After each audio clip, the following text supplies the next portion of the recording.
ఏకగ్రీవంగా ఎన్నుకోబడి నూతన కార్యవర్గ పరిచయ కార్యక్రమం, దాంతోపాటు ప్రెస్ మిత్రులతోటి వాళ్ళ సమస్యల గురించి చర్చించడం జరిగింది.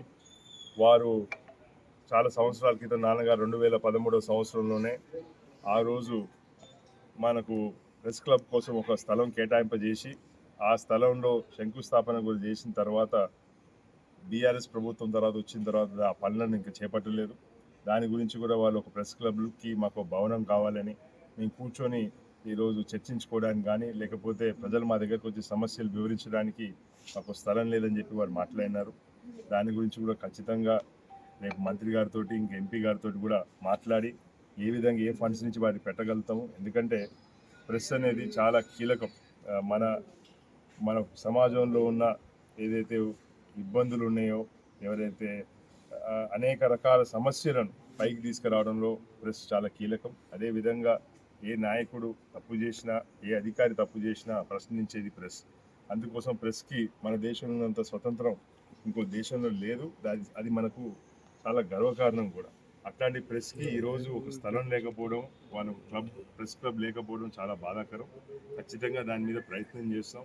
టెంపరీగా కూడా ఆ భవనం నిర్మాణం లోపు కూడా ఈరోజు ఎక్కడన్నా వాళ్ళకు ఒక స్పేస్, వాళ్ళకు ఒక అద్దెకు ఉండడానికి కూడా ఒక షటర్ కానీ ఇంకోటి కానీ ఏర్పాటు చేయడానికి కూడా నా వంతుగా పూర్తి సహకారం అందిస్తాను. మున్సిపల్ చైర్పర్సన్ గారితో, కమిషనర్ గారితో మాట్లాడి ఆ విషయంలో పనిచేస్తాను. దాంతోపాటు ఈ ప్రెస్ మిత్రులు ఎవరైతే ఉన్నారో, అప్పుడు నాన్నగారు ఉన్నప్పుడు దాదాపు 135 మందికి ఆ రోజు ప్లాట్లు కేటాయింపజేసినారు ఇళ్ల స్థలాల కోసం. దాని తర్వాత 10 సంవత్సరాలు 12 సంవత్సరాలు కూడా ప్రెస్ మిత్రులు కొత్తగా వచ్చినారు, కొత్తగా చేరినారు. ఆ రోజు 135 ప్లాట్లు కూడా కొన్ని కబ్జాకు గురై వారికి హ్యాండ్ ఓవర్ కాలేదు.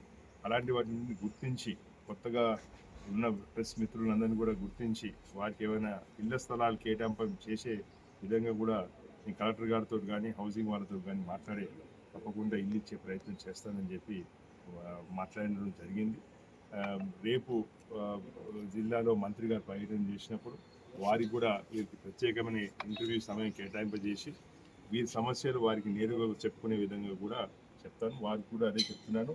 మెమరాండం ఒకటి మంత్రి గారికి ప్రత్యేకించి తయారు చేసుకొని తీసుకురండి. ఎందుకంటే లిఖితపూర్వకం ఇచ్చినప్పుడు వారికి కూడా దానికి జవాబు చెప్పడానికి కానీ, దానికి వారి సమాధానం చెప్పడానికి అవకాశం ఉంటుంది కాబట్టి అది గమనించాల్సిందిగా కోరుతూ, అందరూ ఉదయమే వారి సమయాన్ని కూడా, ఎందుకంటే ప్రెస్ పొద్దున్నే పని ఉంటుంది, వారందరూ కూడా ఇది సమయం తీసుకొని నా దగ్గరకు వచ్చినందుకు వారికి పేరు పేరున ధన్యవాదాలు తెలియజేసుకుంటూ, తప్పకుండా మీ సమస్యలమై మీరు ఎట్లా పోరాడుతారో నేను కూడా మీతో పాటు పోరాడతానని తెలియజేసుకుంటాను.